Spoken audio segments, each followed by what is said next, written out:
Heidi Armstrong, and I'm the founder of Canine Athletes Toolbox. I am a canine trigger point massage therapy practitioner, and today I'm going to talk to you about what canine trigger point massage therapy is and what types of dogs can benefit from it.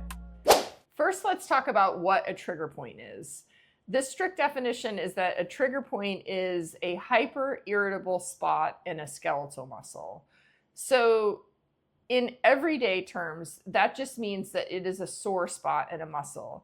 It's not to be confused with a knot in a muscle. And the reason is because knots in muscles occur in the muscle belly or the middle of a muscle, whereas trigger points occur only where the nerve comes into the muscle. And so from an anatomical perspective, if you have a muscle that's, say, this shape, and you have nerves coming in from the side over here, the trigger points are always going to be where the nerve meets the muscle.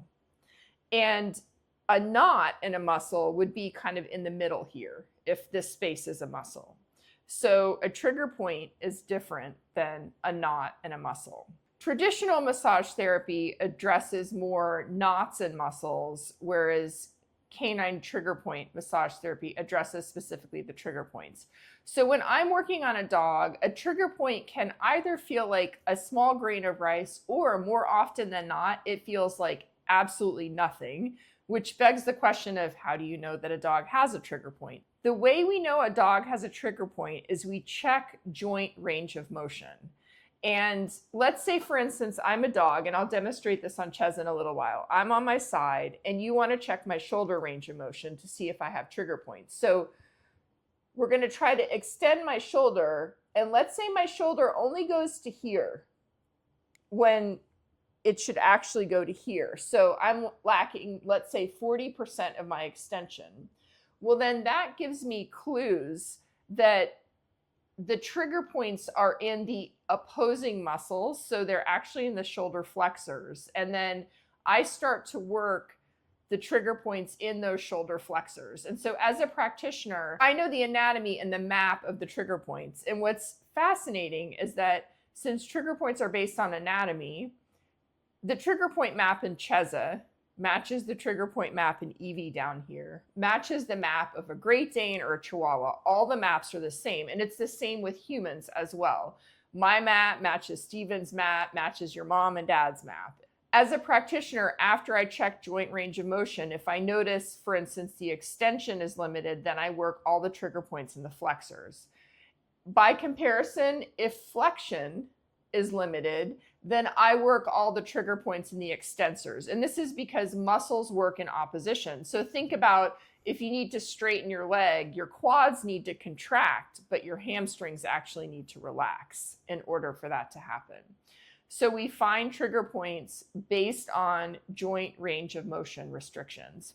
So let's talk about how trigger points work and how they can accumulate. So if there's a trigger point in a muscle, that one part of a muscle is contracted. And so let's say that that's 5 or 10% of the total muscle fibers of that muscle. When 10% is contracted and can't do the work, the other 90% of the muscle has to do the work. And so eventually that 90% is going to get overloaded, and you're going to get another trigger point in the muscle. And then let's say that accounts for 75 or 80% of the muscle doing the work. And then eventually that part of the muscle will get overloaded. So very non-technically, trigger points can breed other trigger points. And as a human, you might get trigger points in your traps up here. And if you get one, you notice that they can kind of breed, and you can get more and more and more and more of them. And there's two types of trigger points. There's latent and active. The active trigger points are the ones that are going to have a muscle twitch response, or the ones that are more painful for the dog. So by comparison, for human beings, these trigger points in our traps are often painful. And so if someone comes up to you and touches your shoulder really hard, you might turn back at them and say, ouch, that hurts. When I'm working on Cheza, you can pay attention to, for instance, her eyes might dilate, She might look at me sideways. You might see some whale eye. If it's a place that's particularly painful, she might pick her head up off the mat and look at me. But every dog is different. That's Cheza. I've had some dogs that put their mouth on my arm and kind of gnaw, and some dogs that will try to get off the table. So every dog deals with it differently. But the way that I treat the trigger point is to put a little bit of pressure on it. The dog determines the amount of pressure. And usually after they turn around and give me that response of, ouch, that hurts, there'll be a big inhale and an exhale, and then that muscle will release. And so what I do is I treat the trigger point with a little bit of pressure, and then I reassess the range of motion. If it's not restored, then I'll treat more trigger points in the flexors and reassess the range of motion. So you'll see me treat and recheck range of motion and treat and recheck range of motion. Let's talk about what types of dogs will benefit from canine trigger point massage therapy. The first is any dog that is active or athletic. And so any dog that participates in search and rescue, agility, fly ball, disc, dock diving, fast cat, any kind of dog sport, these dogs have trigger points. And that simply comes from overuse and overloading the muscles, or it could come from a specific weakness, which I'll loop back to later. Any dog that has had an injury or is recovering from surgery, any dog that has a structural difference. So if a dog has hip dysplasia, or a dog has an elbow issue, or some type of skeletal abnormality, these dogs will have trigger points. Dogs that are aging and have arthritis and they're trying to compensate when they move because they might have a weakness in one area, these dogs also have trigger points. So those are all dogs that can greatly benefit from canine trigger point massage therapy. One of the things that's very fascinating that I've seen on my table over and over is how pain can affect behavior. And so dogs that are scared or dogs that are reactive, this isn't a magic bullet, but we should always try to rule out pain as a cause of a dog's behavior or something that contributes to a change in a dog's behavior. Let's talk about the differences between what I do, which is canine trigger point massage therapy, and then canine trigger point therapy, which is done by a veterinarian, and then traditional massage therapy.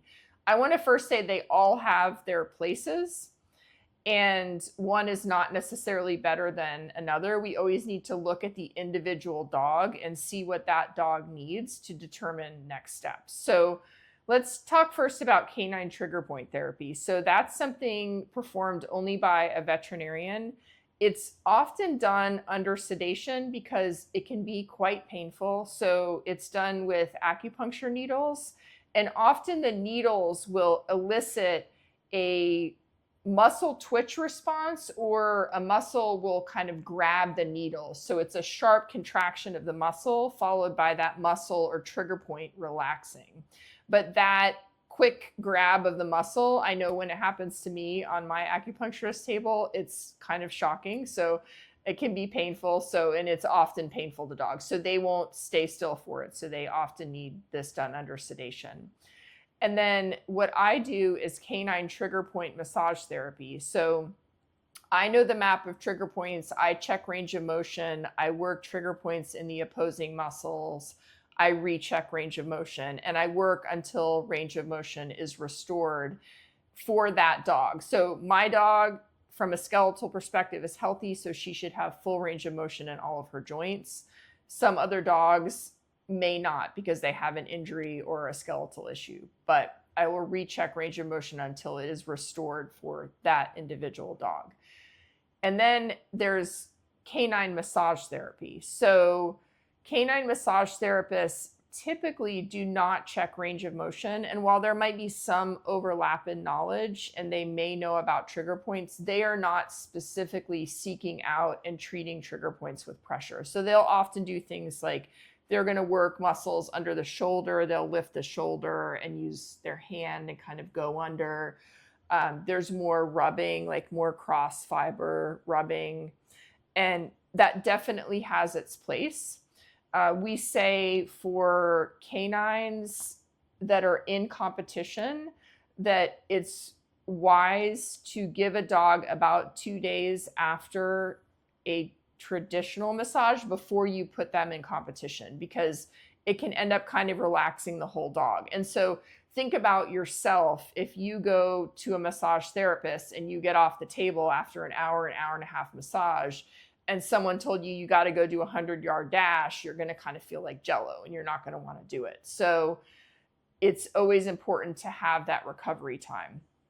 Whereas with canine trigger point massage therapy, those practitioners will travel with the World Agility team and they will work on dogs ringside literally moments before they go into a warm-up and then a run at a world competition. So we say the dogs can go from the table to the ring with a warm-up in the middle, of course.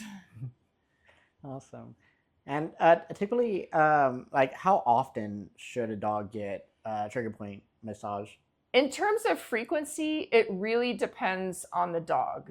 If a dog is seeing me on a very regular basis and I've gotten them to a good baseline and their body feels good and they're still competing in agility or they're recovering from surgery, I will say I'd like to see that dog once a month. So for instance, I see a dog once a month now that broke her femur about 10 months ago.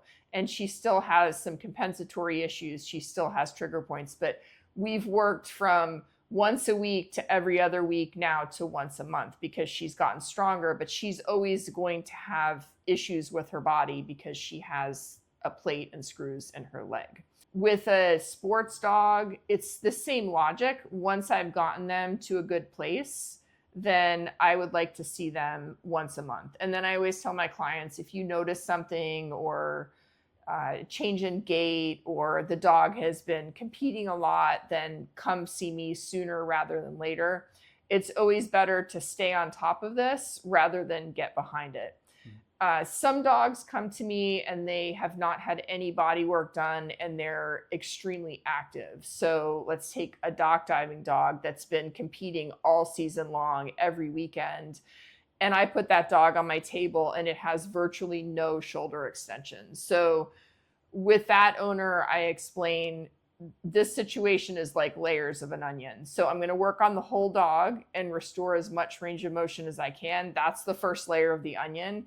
I want you to come back next week. We'll work on the next layer. The next week, we'll work on the next layer. So it might take me several weeks to get through all the layers and restore full range of motion for that dog.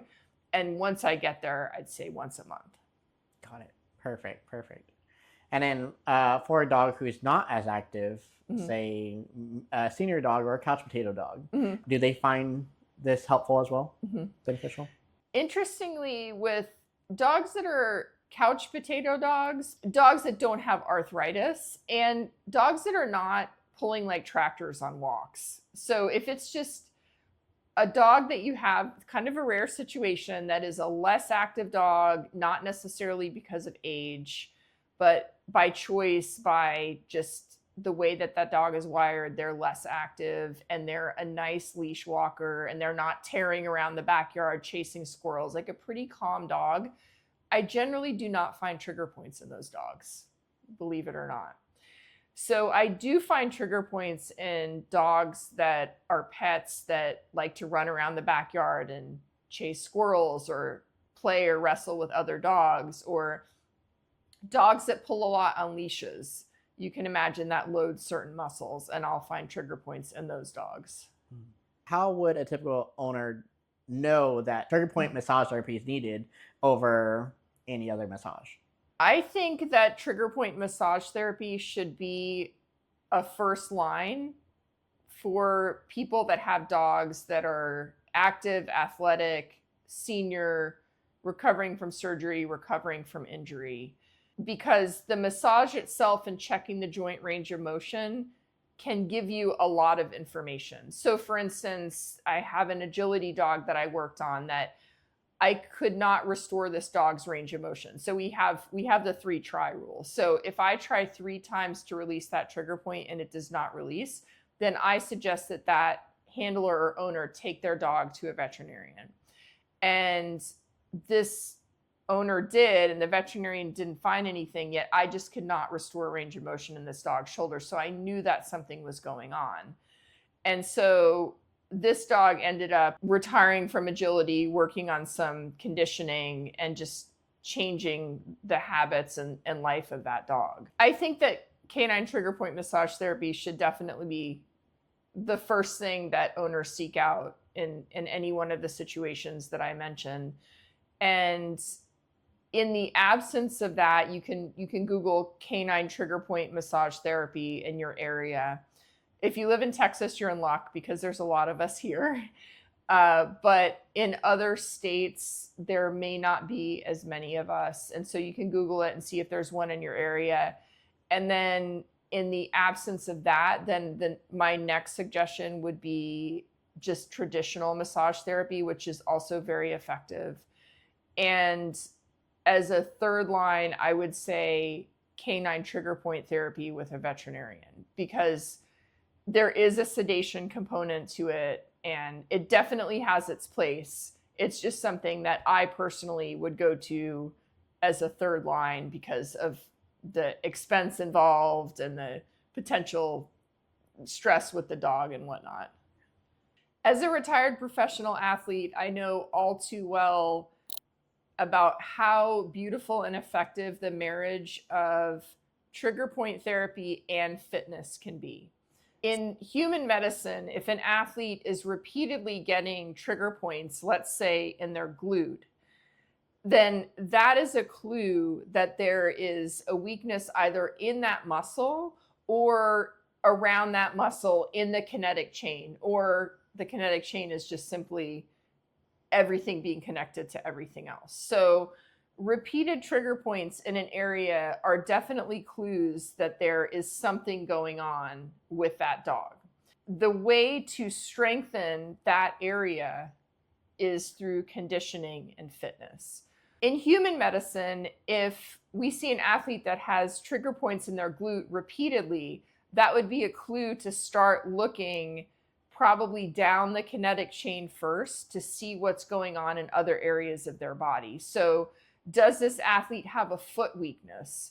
Is their foot pronating instead of supinating? So is it hitting the ground this way or this way rather than flat? Are they having an issue with their gastroc or their calf? Or you get the idea, but the repeated trigger points in one area are best solved by asking questions and getting curious about what's going on other places in that athlete's body, and then strengthening those areas. So in athletes also, glute trigger points can be a result of issues in the trunk. So it could be a connection from opposite hip to shoulder that's not working properly. But all of those things beg investigation. And so when I see a dog on my table that has, for instance, repeated hamstring trigger points over and over, I'm seeing this pattern in the dog, then that clues me into the fact that there is actually a weakness there. And so the way that that weakness can be addressed is through canine fitness and conditioning.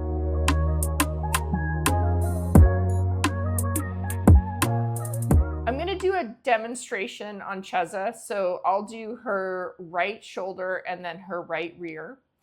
And I want to make a very important disclaimer. So I've had a lot of training, a lot of study, mentorship, and internship. So I'm going to demonstrate this. This is not something that you would do on your own at home. If you feel like your dog can benefit from canine trigger point massage, then go to the Google and find a professional for this. But I just want to show you how this works. So the first thing that I'm going to do is I'm going to check Cheza's shoulder mobility. So a dog's shoulder should move all around.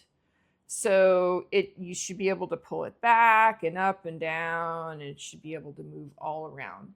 But often, because of trigger points, the shoulder can feel very stuck. So that's the first thing that I check. And her shoulder mobility is really good right now. And I have intentionally not worked on her for about 5 or 6 days, and she's been very, very active. So I will find stuff. Usually I find a restriction in shoulder mobility, but I'm not right now. So I'm going to check her extension now. So this is pretty good, but not exactly where I want it to be. I'm not stretching her. I'm gently moving her shoulder into extension, and I'm just noticing where I feel a little bit of resistance, and I'm not pushing past that resistance. So now I'm going to check her flexion. Her flexion's actually great. So if she's lacking extension, that tells me that she has a tight spot in her flexors. So remember again the analogy that I used with you trying to extend your leg. In order for you to extend your leg, your quadriceps have to contract, but your hamstrings have to relax. So if your hamstrings are super tight, you're not going to be able to extend your leg. So the same thing applies to the shoulder and every joint in the body. So lack of extension means that I work on the flexors. And so I know the map of the trigger points. I also know which muscles contribute to a lack of extension. So I work them in a specific order. So I'm going to work some and then check range of motion and work some and check range of motion. So pay attention to Chez's face, her eyes, and let's see what she does. And you might actually notice sometimes the muscles have what's called a muscle twitch response, or there's something called a panniculus where the skin kind of gathers together. So you might see some of that as well.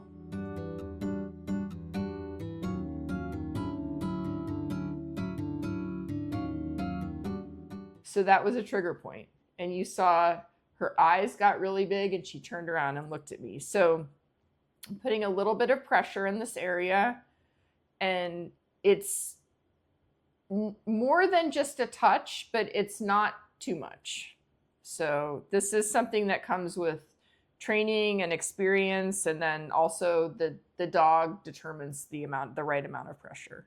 And I will hold it anywhere from 15 to 30 seconds. And this particular muscle that I'm working on has 3 main trigger points, so I'm going to work them all.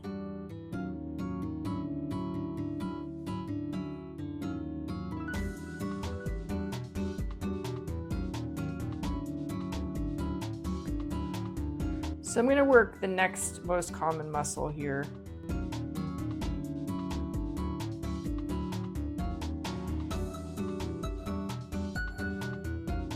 And you can see I'm not rubbing on anything like traditional massage therapy.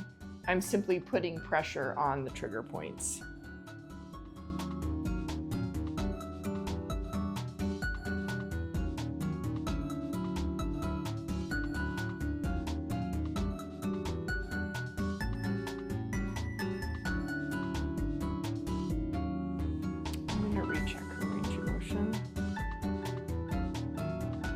So that's totally normal. So I worked on 3 muscles that had multiple trigger points each, and her range of motion was restored. And you can see she just took a big inhale and an exhale. So that's her shoulder. And because her flexion was normal, I'm not going to work on any of the extensors. So I can just leave that alone. And there's a muscle that runs, kind of a flat muscle that runs along the ribs that can have some trigger points as well. So I'm going to work on that.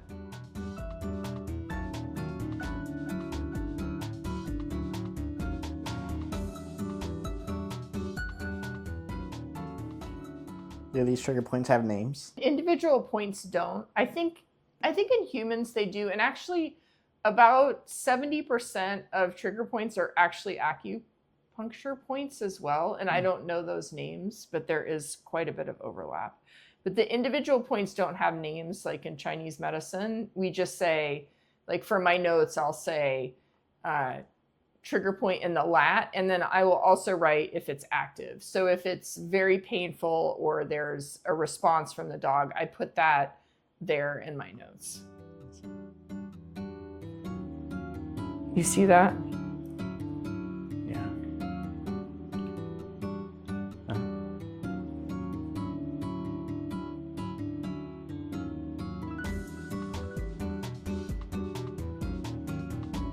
Okay.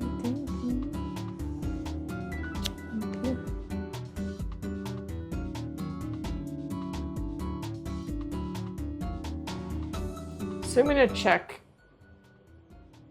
Cheza's knee extension, and that tells me if there's, just like in people, trigger points in the hamstring, and she doesn't have any. And then I'm going to check her hip extension. So that's about where it goes, and I know that she can go straight out. So I'd say she's at, I don't know, maybe 70%. So if she can't extend her hip all the way, that tells me that there's trigger points in the hip flexors. So I'm going to start working those as well. And you can see she's stretching herself out here, which dogs will often do. What's your take on things like referral pain? In human beings, trigger points can refer pain elsewhere. So a really common example is trigger points in the rotator cuff. So you'd be treating in back here, but the pain will refer to the front of the shoulder. And humans are able to say, you're pressing on me back here, but I'm feeling it here. And we know that dogs must be the same, but they can't tell us where it's referring. And so we just have to do our best to notice what they're telling us in terms of their eyes and whatnot. And I've noticed that when I'm treating a very active trigger point in the rear, I might get a skin twitch response in the front. And so I wonder, is that referring? But they can't talk, so we don't know.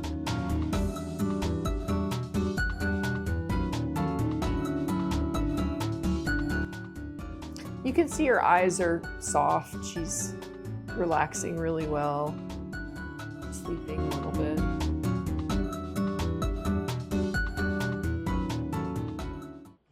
I'm going to work on her psoas now, which is a bugger of a muscle in both human athletes and dogs. And so it's actually two muscles. So it's the psoas major and the iliacus. So I'm going to work on that right now. And I'd say in athletic dogs, this is probably the #1 place where I find trigger points in the rear end.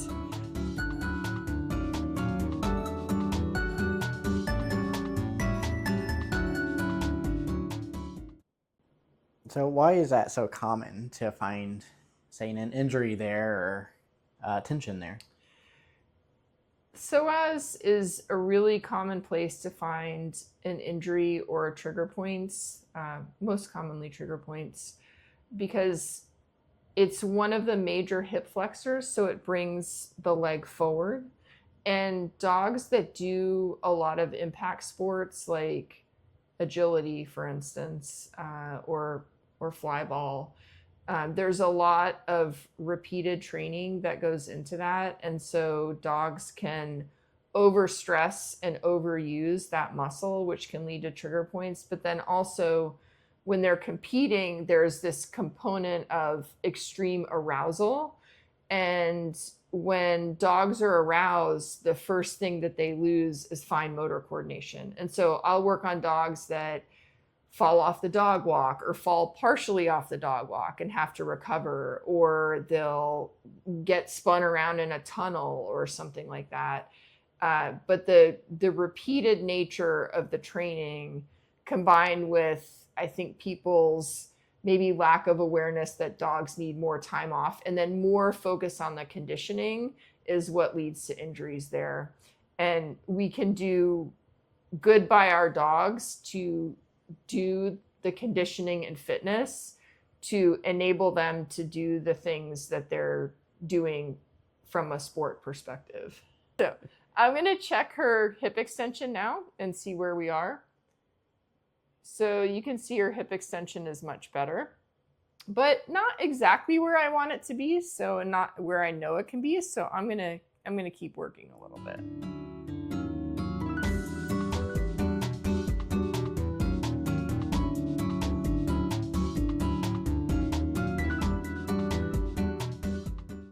In your practice, do you use any other tools like aromatherapy, sound therapy? I am a big fan of classical music, so I have classical music playing in my house 24/7. So when dogs see me at my house, they will always hear classical music. And I like to think about the one dog boarding kennel I've been in my life where no dogs were barking. There was classical music playing. And so I think that it's actually been studied. There's a CD called Through a Dog's Ear that's all classical music. So I like to use that.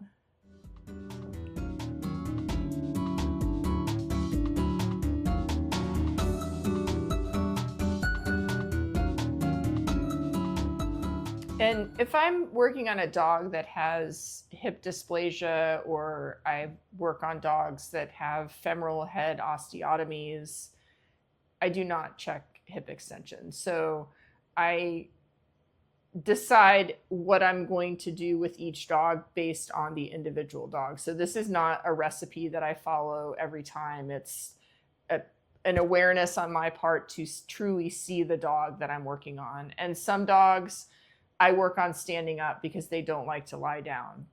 Cheza is used to this. She's had thousands of hours of work from me and other people and students and whatnot. So she's happy to do this. But I work on dogs that are standing up all the time. And in that case, I cannot check their range of motion, but that's okay.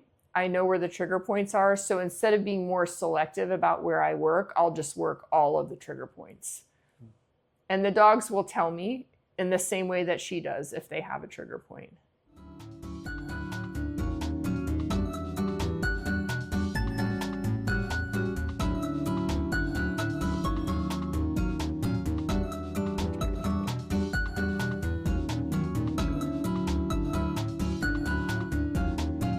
So this is normal hip range of motion for her.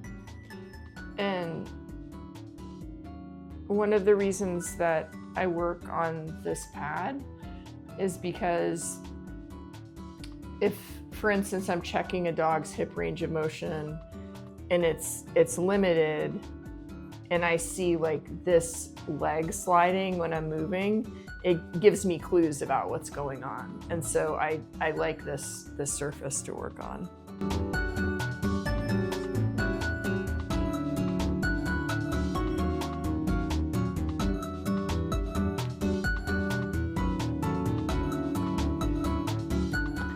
So that's a demonstration of Cheza's right side.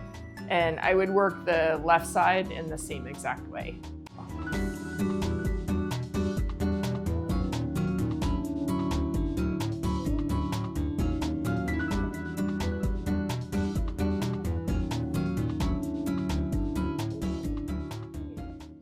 It's very important for me as a practitioner to see and pay exquisite attention to the dog that's in front of me. Not the dog that I want them to be or the dog that they were 5 minutes ago, but the dog that they are in the moment.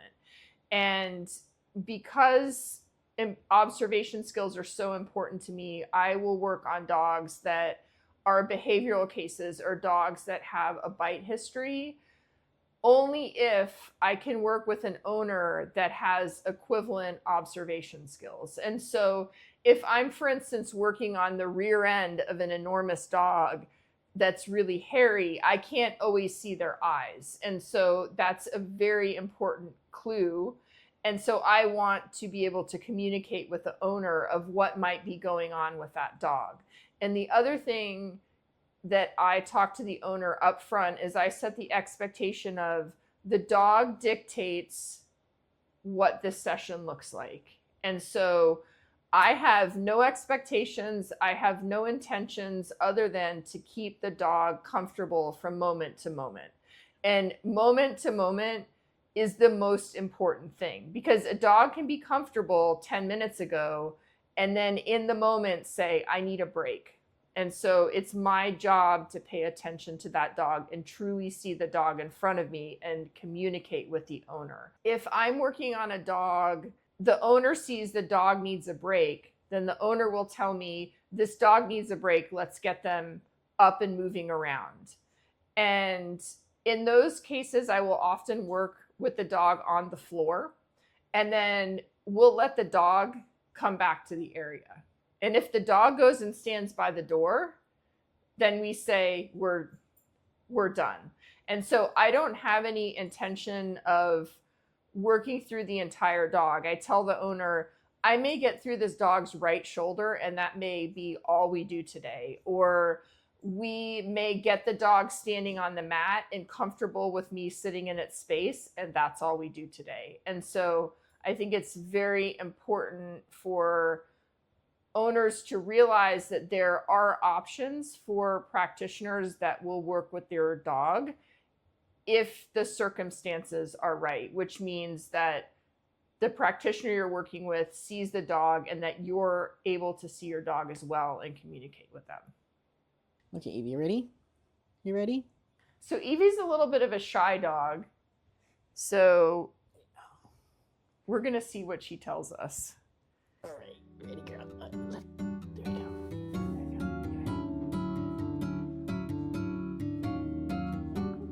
we go. So I can't check a dog's range of motion when they're standing up or sitting, but I'm just going to start working some of the trigger points.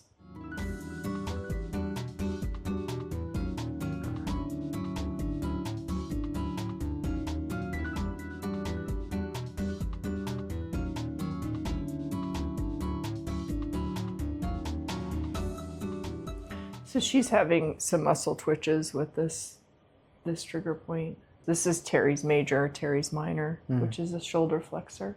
What do muscle twitches mean again when you say that? So a muscle twitch is exactly what it sounds like. So I put my finger on the trigger point and the muscle twitches.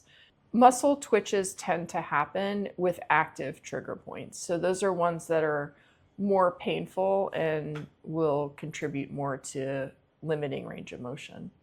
So Terry's major and Terry's minor are the most common trigger points I find in a dog's shoulder, and they're shoulder flexors.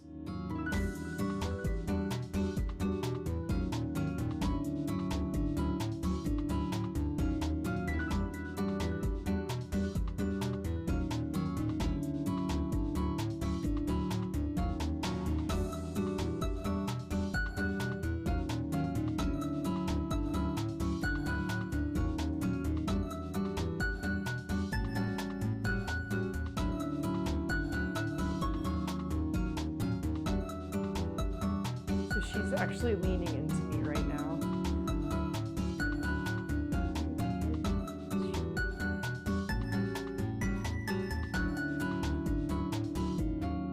It's very interesting to pay attention to a dog's blink rate.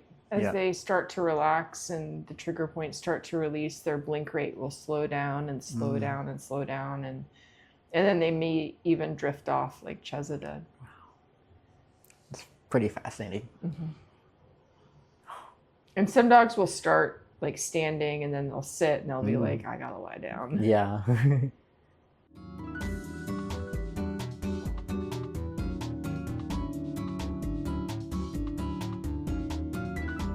One thing I didn't talk about with Cheza is the muscles in the leg right here.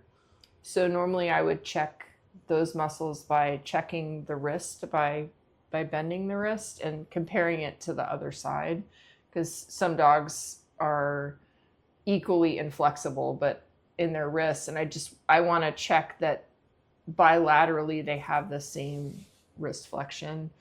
And this is especially important in dogs that do a lot of jumping or fly ball or whatnot. And unlike people, that we have a lot of trigger points here from all of our computer and phone stuff, and we really kind of hate being touched there, but dogs love it.